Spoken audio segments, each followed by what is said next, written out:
শুভেন্দুগড় এগরা সমবায়ে ফের বিনা প্রতিদ্বন্দ্বিতায় জয়ী তৃণমূল। ভারত তৃণমূল কংগ্রেস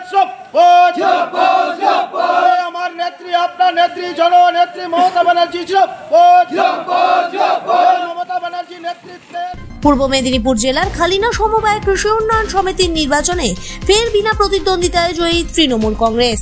সোম এবং মঙ্গলবার মনোনয়নপত্র জমা দেওয়া এবং তোলার শেষ দিন ছিল, কিন্তু কোনো বিরোধী প্রার্থী মনোনয়নপত্র জমা না দেওয়ায় তৃণমূল 9টি আসনে বিনা প্রতিদ্বন্দ্বিতায় জয়ী হলো।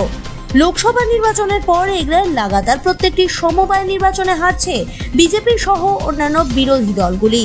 দলীয় সূত্রে জানা গিয়েছে, এ নিয়ে পরপর সমবায় নির্বাচনে ক্রমাগত জয় পেল তৃণমূল। বিরোধীরা কোথাও প্রার্থী দিতে পারেনি, কোথাও বা নির্বাচনে একক সংখ্যাগরিষ্ঠতা পেয়ে জিতেছে শাসক দল তৃণমূল। এই সমবায় সমিতিতে মোট ভোটার ছিল 832 জন, আসন সংখ্যা 9টি। স্বাভাবিকভাবে জয়ের পর বিজয় উল্লাসে মাতল তৃণমূল কংগ্রেস।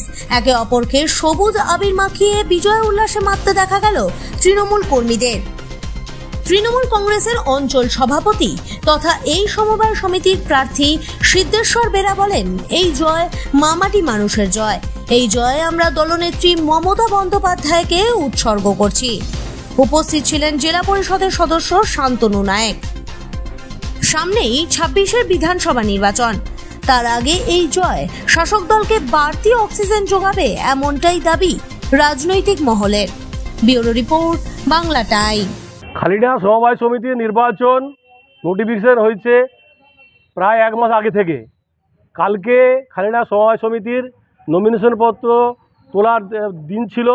আমরা মমতা ব্যানার্জির মনোনীত, তৃণমূল কংগ্রেসের মনোনীত প্রার্থী যারা ছিলাম 9 জন, আসন সংখ্যা 9, আমরা 9 জনই কালকে সময় 16 তারিখ যে টাইম ছিল সেই টাইমের মধ্যে আমরা নমিনেশন পত্র তুলেছিলাম। আমরা 3টা পর্যন্ত দেখেছি খালিনা সমবায় সমিতিতে কোনো বিরোধীরা এখানে নমিনেশন পত্র তুলতে আসেনি।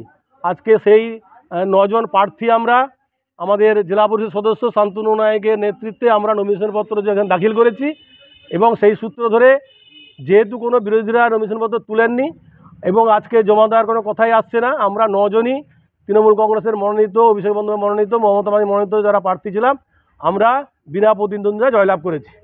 এই জয় কাকে উৎসর্গ করবেন? এই জয় এলাকার যারা ভোটার তাকে আমরা উৎসর্গ করব, আর আমাদের পরম শ্রদ্ধাভাজন নেত্রী মমতা ব্যানার্জিকে আমরা এবং অভিষেক বন্দ্যোপাধ্যায়কে আমরা উৎসর্গ করব। আপনাকে বলে রাখি, সারা পশ্চিমবাংলায় 10.5 কোটি মানুষের পাহারাদার হিসেবে মমতা ব্যানার্জি সর্বক্ষণ থাকেন।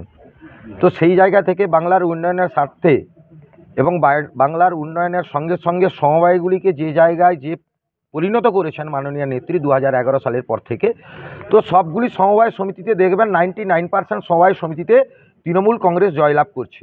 এখানটায় তারা ভয়ে ভীত সন্ত্রস্ত হয়ে জানে মানুষ তাদের গালে আবার থাপ্পড় দিয়ে বুঝিয়ে দিবে যে তোমরা হিরো পার্টি, তাই তারা নমিনেশনটা করতে আসেনি। নাম? আমার নাম শান্তনু নায়ক, সভাপতি এগরা 1 নম্বর ব্লক তৃণমূল যুব কংগ্রেস।